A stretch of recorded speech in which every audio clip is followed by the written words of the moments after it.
주님께서 여러분과 함께 요한이 전한 거룩한 복음입니다. 10장 31절에서 42절까지의 말씀입니다. 그때 유다인들이 돌을 집어 예수님께 던지려 하였다. 예수님께서 그들에게 말씀하셨다. 나는 아버지의 분부에 따라 너희에게 좋은 일을 많이 보여주었다. 그 가운데서 어떤 일로 나에게 돌을 던지려 하느냐? 유다인들이 예수님께 좋은 일을 하였기 때문이 아니라 하느님을 모독하였기 때문에 당신에게 돌을 던지려는 것이요. 당신은 사람이면서 하느님으로 자처하고 있어 하고 대답하자 예수님께서 그들에게 말씀하셨다. 너희 율법에 내가 이르건대 너희는 신이다 라고 기록되어 있지 않느냐? 폐기될 수 없는 성경에서 하느님의 말씀을 받은 이들을 신이라고 하였는데 아버지께서 거룩하게 하시어 이 세상에 보내신 내가 나는 하느님의 아들이다 하였다 해서 당신은 하느님을 모독하고 있어 하고 말할 수 있느냐? 내가 내 아버지의 일들을 하고 있지 않다면 나를 믿지 않아도 좋다. 그러나 내가 그 일들을 하고 있다면 나를 믿지 않더라도 그 일들은 믿어라. 그러면 아버지께서 내 안에 계시고 내가 아버지 안에 있다는 것을 너희가 깨달아 알게 될 것이다. 그러자 유다인들이 다시 예수님을 잡으려 하였지만 예수님께서는 그들의 손을 벗어나셨다. 예수님께서는 다시 요르단 강 건너편 요한이 전에 세례를 주던 곳으로 물러가시어 그곳에 머무르셨다. 그러자 많은 사람이 그분께 몰려와 서로 말하였다. 요한은 표징을 하나도 일으키지 않았지만 그가 저분에 관하여 한 말은 모두 사실이었다. 그곳에서 많은 사람이 예수님을 믿었다. 주님의 말씀입니다. 그리스도님 찬미합니다. 찬미 예수님, 사랑하는 교회 여러분들께 평화를 빕니다.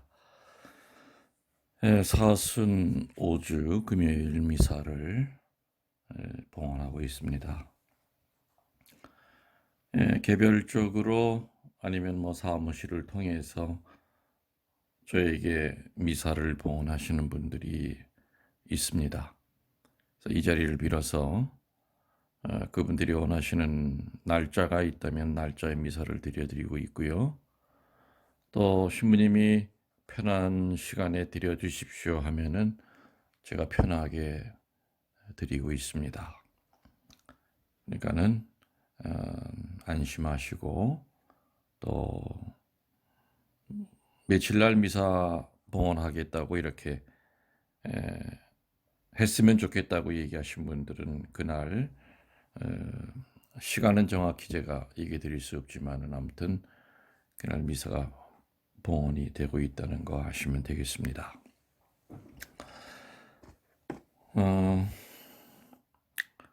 여러분들 요즘 하도 자기가 예수라고 하는 그 사이비 교주들이 참 많죠. 여기저기서 신천지 교주도 역시 그런 류의 한 사람일 겁니다. 이렇게 여기저기서 내가 제일이 많은 예수라 하는 사람이 많아지는 것은 어찌 보면 환난의 시대의 한 중요한 징표입니다. 마태복음에서 예수님도 2000년 전에 얘기하셨고 또 성모님의 메시지 중에도 환난의 시대의 중요한 징표 중에 하나, 표징 중에 하나가 소위 거짓 예언자들 또 사람들을 현혹해서 세상을 어지럽히고 또 종교의 가치를 떨어뜨리는 그런 거짓 예언자들이, 다시 말하면 스스로 예수라고 하는 자들이 여기저기서 출몰할 것이다.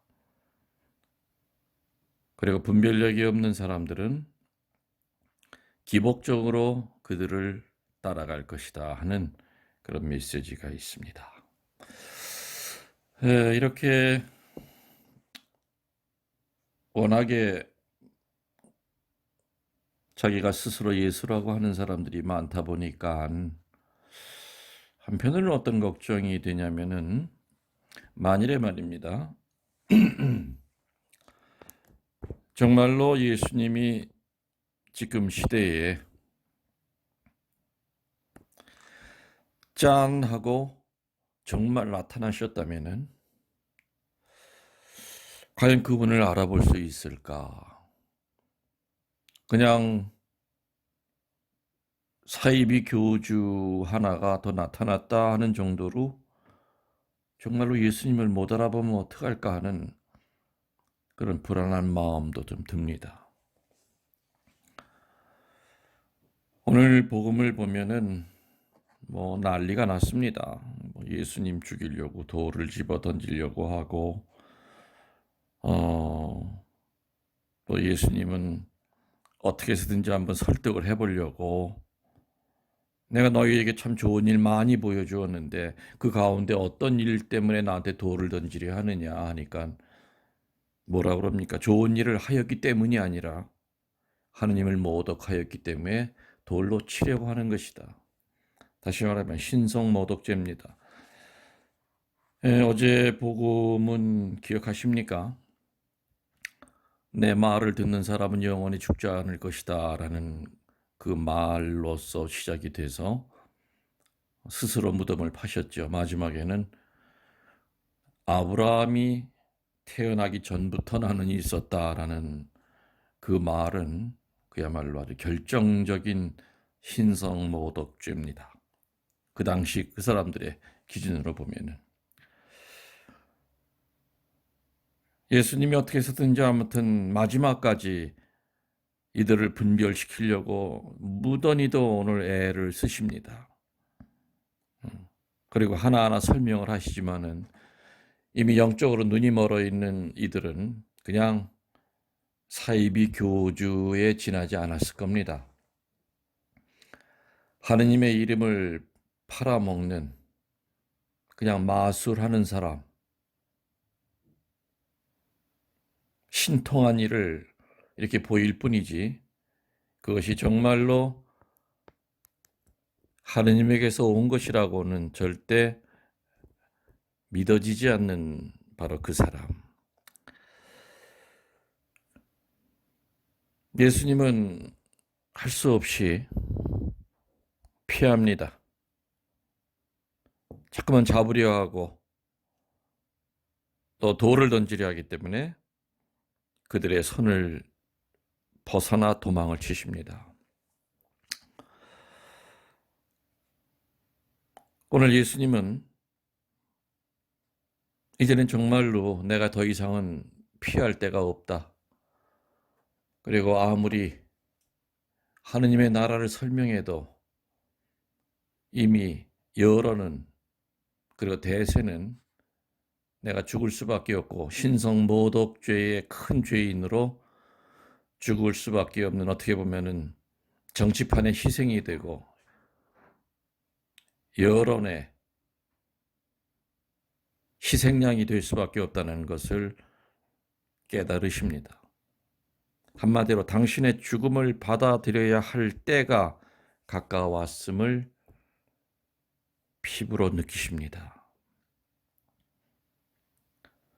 예수님이 죽음을 받아들여야 할 때를 우리는 하느님의 때라고 합니다. 이 때는 우리들이 얘기하는 그런 시간의 개념이 아니지요. 거역할 수 없는 때입니다.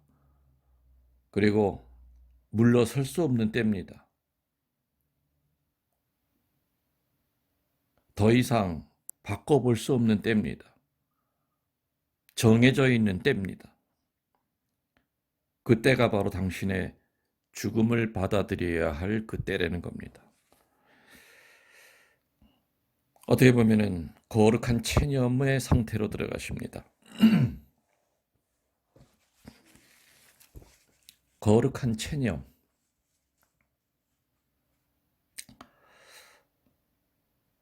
누군가에게 설득도 해보고 내가 이러한 존재다 하는 것을 아무리 설명을 해보고 그래도 이게 도통 통하지 않습니다.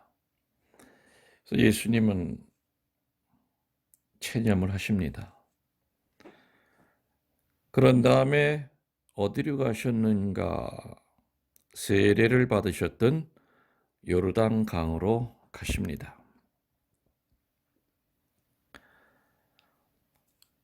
그 요르단 강은 세례자 요한이 세례를 베풀던 곳입니다.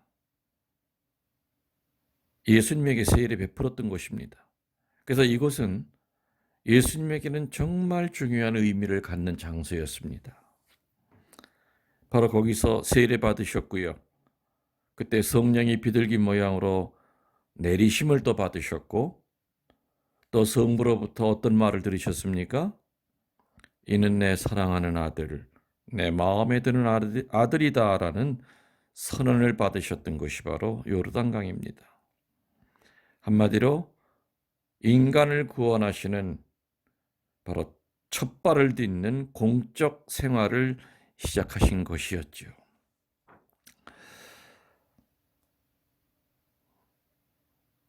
신성 모독죄로 몰려 이제는 죽음을 받아들일 수밖에 없는 이 상황에서 예수님이 찾아간 곳은 요르단강이었습니다.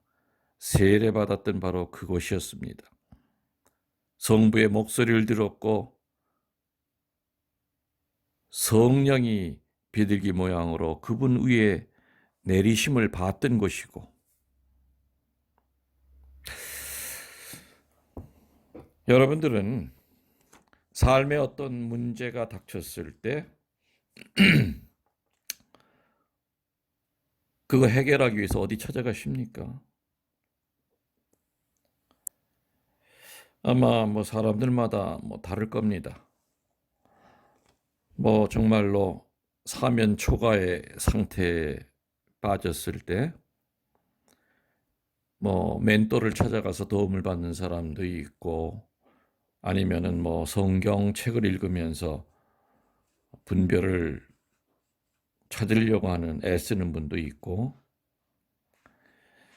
아무튼 힘들고 어려울 때 그야말로 이제는 사막 한가운데 버려진 느낌을 받을 때, 벼랑 끝에서 밑으로 떨어질 수밖에 없는 그런 상황이 될 때, 절망적인 어떤 문제에 부딪혔을 때 어디를 찾아가십니까? 때때로 자기와 인연이 있었던 것을 찾아가서 무언가를 정리해 볼 때가 있지 않으십니까? 저는 사제생활 하면서 힘들고 어려울 때 어려울 때마다 매번 찾아가는 건 아니지만은 서품을 받았던 주교자 성당을 가끔 찾아갑니다. 83년 5월 14일 날 정말 눈물, 콧물을 흘리면서 정말 어렵게 사제가 됐던 그날을 다시 회상해 봅니다. 그렇게 어렵게 사제가 됐는데 지금 이 어려움이야. 왜 못 이겨나가겠는가 하고 스스로 다짐을 해봅니다. 또 내 서품 성구를 자주 읽어보죠. 제 서품 성구는 다니엘서 10장 19절이죠. 하느님의 사랑을 받는 사람아 안심하여라. 들여 말고 힘을 내어라. 아무튼 저는 힘들고 어려울 때, 기도조차 되지 않을 때 사제가 된 그 장소를 찾아갑니다. 그리고 서품 성구를 수십 번, 수백 번씩 혼자 되뇌입니다. 창세기 35장 1절에서 5절에 보면은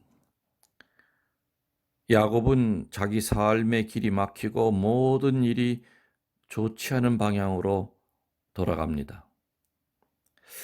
그랬을 때 야곱이 찾아갔던 곳은 어딘 줄 아십니까? 바로 하느님을 만났던 베델로 찾아갑니다. 그 베델로 되돌아가서 혼란스럽고 힘들었고 또 분별할 수 없었던 내 앞길을 분별하면서 안정과 살 길을 다시 되찾습니다. 예수님도 역시 자신의 십자가상 죽음이라고 하는 종말을 내다보시면서 당신의 공생활의 첫 출발점이었던 요르단강으로 되돌아가셨던 겁니다. 근데 우리는 요르단강이 각자가 다 있어야 됩니다. 사제들도 수도자들도 힘들고 어려울 때 그야말로 영혼의 어두운 밤에 헤매고 있을 때 예수님이 요르단강 찾아가셨듯이 우리들에게도 찾아가야 될 요르단강이 반드시 필요합니다.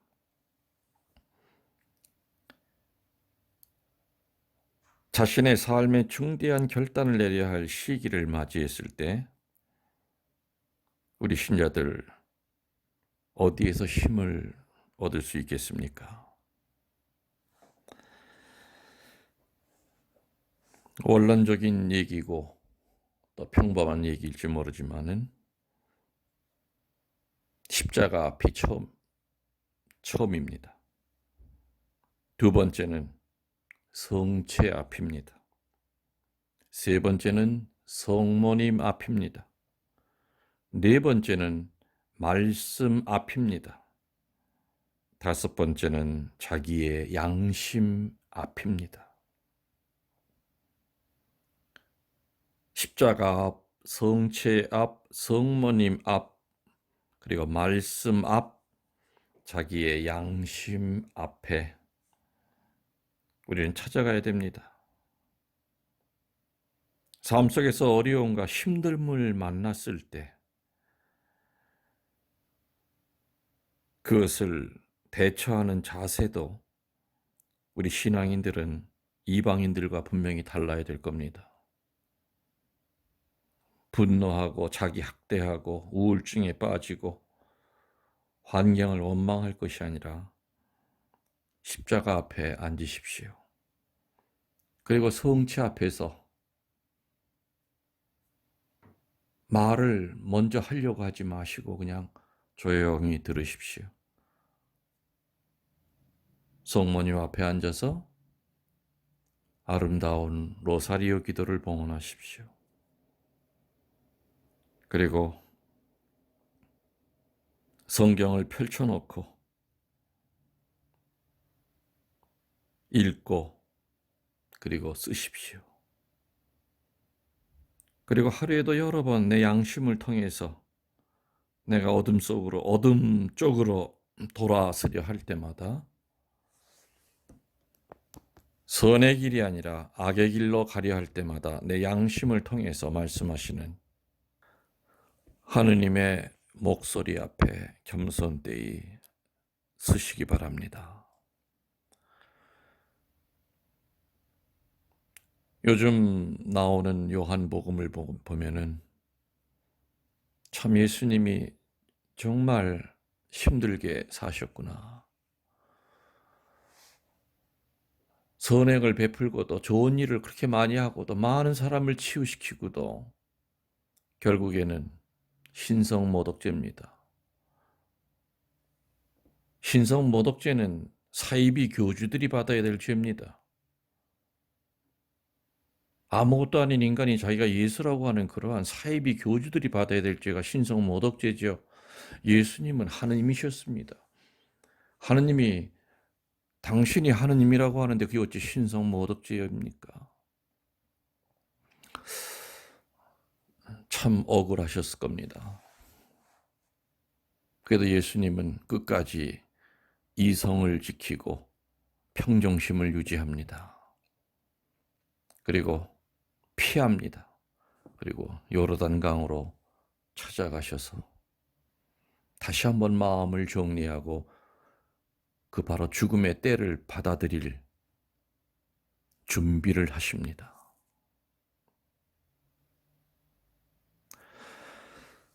요즘 같은 이 시절에 우리들도 십자가 앞을 찾아가시기 바랍니다. 그리고 성체와 성모님 말씀 앞, 자기의 양심 앞에 무릎을 꿇으시면서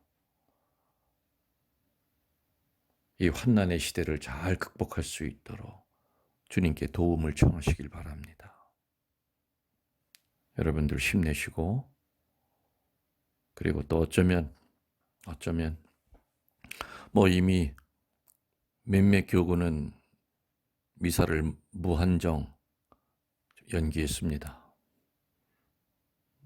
제가 있는 청주교구도 아직 결정 안 내렸습니다마는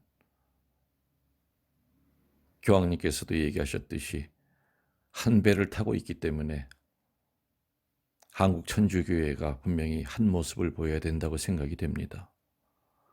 어느 교구는 어쩌고 어느 교구는 며칠 날 하고 이제껏 잘하다가 괜히 구설수에 오를 필요가 없습니다. 믿지 않는 외인들도 요즘 천주교에 대해서 굉장히 높이 평가합니다. 역시 달라. 어떻게 저렇게 일사불란하게 할 수 있을까? 그리고 정부 시책을 반드시 따라야 된다고 저는 생각합니다.